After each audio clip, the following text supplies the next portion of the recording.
গত পর্বে আমরা দেখেছিলাম লি জিয়ানের সাথে দেখা করতে আসে, আর জিয়ানকে ড্রিঙ্ক করতে দেখে লিও ড্রিঙ্ক করতে শুরু করে আর বলে, শুধুমাত্র তোমার পরিবারের জন্য আমার পরিবারটা বরবাদ হয়ে গেছে, অথচ তোমার নাটক দেখে মনে হচ্ছে তুমি এখনও আমাকে ভালোবাসো। কাজী প্লিজ তুমি তোমার নাটক করা বন্ধ করো। এতে জিয়ান বলে, বিশ্বাস করো আমি কোনো নাটক করছি না, আমি সত্যি সত্যিই তোমাকে অনেক ভালোবাসি।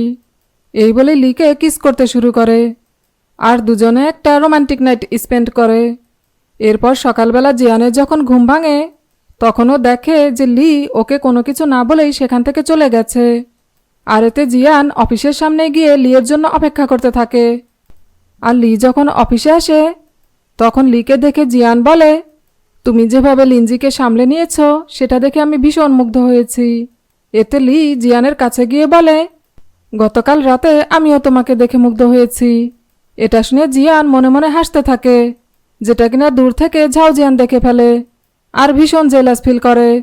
শুধু তাই নয়, অফিসের ভেতরেও জিয়ান আর লিকে বারবার একে অপরের দিকে তাকিয়ে থাকতে দেখে ঝাও জিয়ানের ওদের ওপর একটু সন্দেহ হয়। আর তাইও অফিসের একজন স্টাফকে ডেকে জিজ্ঞেস করে, গতকাল রাতে লি কোথায় ছিল।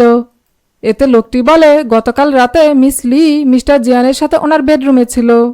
যেটা শুনে ঝাও জিয়ান ভীষণ রেগে যায় আর রেগে গিয়ে লোকটিকে সেখান থেকে চলে যেতে বলে। এরপর জিয়ান যখন বারবার কাজের বাহানা দিয়ে লিয়ের কাছে আসছিল তখন এটা দেখে ঝাও জিয়ান রেগে গিয়ে জিয়ানকে বলে, লি খুব শীঘ্রই তোমার ভাবি হতে যাচ্ছে, কাজেই এখন থেকে তুমি ওর কাছ থেকে দূরে থাকার চেষ্টা করো।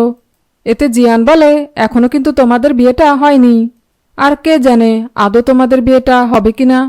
তখন ঝাও জিয়ান বলে, তাই নাকি, ঠিক আছে তাহলে আজই আমি আমাদের বিয়ের ডেট ফাইনাল করছি। এই বলে লিকে বলে, লি পরের মাসেই কিন্তু আমরা দুজন বিয়ে করব। এতে লি বলে, এ ব্যাপারে আমি তোমার সাথে পরে কথা বলবো। এটা শুনে জিয়ান হাসতে থাকে আর ঝাও জিয়ান তখন জেলাস হয়ে লিকে বলে, তুমি এখনই আমার সাথে এসো, আমার তোমার সাথে কিছু কথা আছে। তখন লি বলে, ঠিক আছে, এই বলেই ঝাও জিয়ানের সাথে চলে যায়। আর ঝাও জিয়ান লিকে বলে, তুমি কি তোমার অতীতের কথা ভুলে গেছো। এতে লি বলে, না আমি কিছুই ভুলিনি। তখন ঝাও জিয়ান বলে, তাহলে তুমি আবারও কেন জিয়ানের কাছে ফিরে যাচ্ছ। এতে লি কোনো উত্তর না দিলে ঝাও জিয়ান একটা রিং নিয়ে লিকে বিয়ের জন্য প্রপোজ করে। তখন লি বলে, বললাম না এ ব্যাপারে আমি তোমার সাথে পরে কথা বলবো।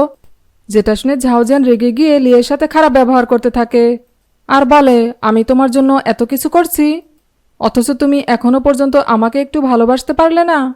শুধু কি তাই, তোমার মনে এখনো পর্যন্ত ওই জিয়ানের জন্যই জায়গা রয়ে গেছে, তাই না। এই বলে লিকে জোর করে কিস করার চেষ্টা করতে থাকে। তখন লি জিয়ানকে একটা লাথি মেরে সেখান থেকে পালিয়ে যায় আর এতে ঝাও জিয়ানও ওর পেছন পেছন যায়। আর এদিকে লি দৌড়ে পালাতে গিয়ে রাস্তার মধ্যে পড়ে যায় আর তখনই সেখানে জিয়ান চলে আসে আর এসেই ঝাও জিয়ানকে মারতে শুরু করে।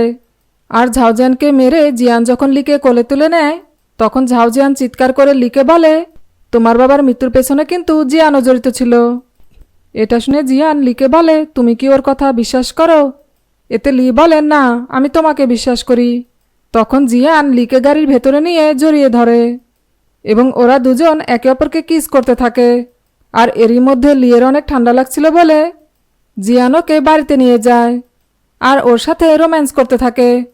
আর এদিকে ঝাওজানের অ্যাসিস্ট্যান্ট এসে ওকে বলে, মিস লি আবারও মিস্টার জিয়ানের সাথে রাত কাটিয়েছে।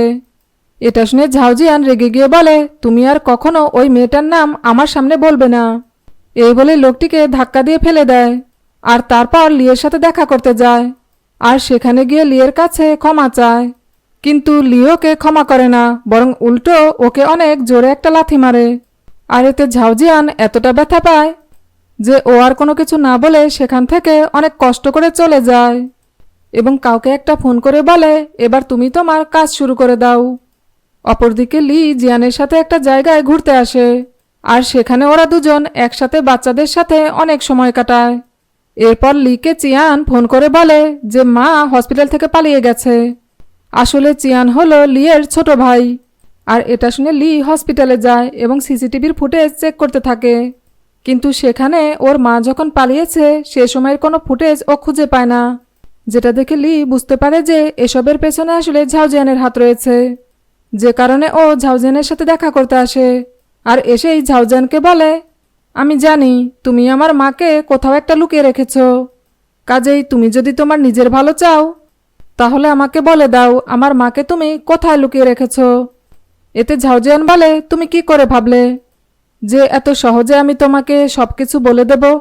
তখন লি বলে, তুমি কি চাও বলো, আমি তোমাকে তাই দেব, কিন্তু তার বদলে তুমি আমার মাকে ছেড়ে দাও।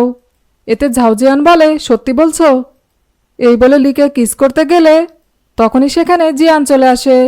আর ঝাউজিয়ান লিকে নিজের কাছে টেনে নিয়ে বলে, আর এক পা এগোলে আমি কিন্তু লিকে শেষ করে দেব। তখন জিয়ান বলে, প্লিজ তুমি লিকে ছেড়ে দাও। কিন্তু লি ঝাউজিয়ানকে বলে, তুমি যা চাও তাই হবে। এরপর জিয়ান লিকে বলে, তুমি ঝাউজিয়ানের প্রস্তাবে রাজি হও না।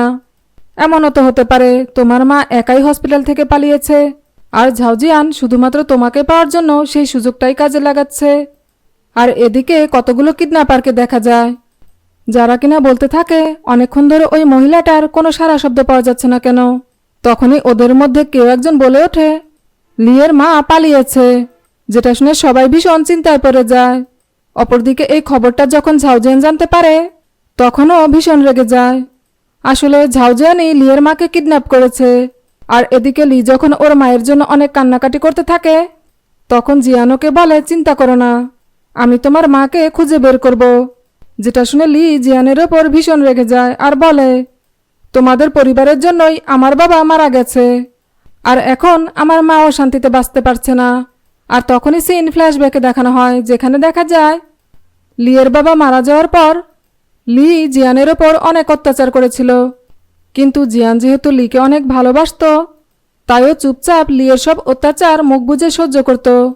এরপর সিন বর্তমানে দেখানো হয় যেখানে লি ওর অতীতের কথা মনে করে জিয়ানের গলা চেপে ধরে। আর তখনই ওরা নিচে থেকে কিছু একটার আওয়াজ শুনতে পায়, যেটা শুনে লি নিচে গিয়ে দেখে যে সেখানে ওর মা অনেক ভয় পেয়ে লুকিয়ে আছে। আসলে লিয়ের মা কিডন্যাপারদের ওখান থেকে পালিয়ে বাড়িতে ফিরে এসেছে, যেটা দেখে লি অনেক খুশি হয়।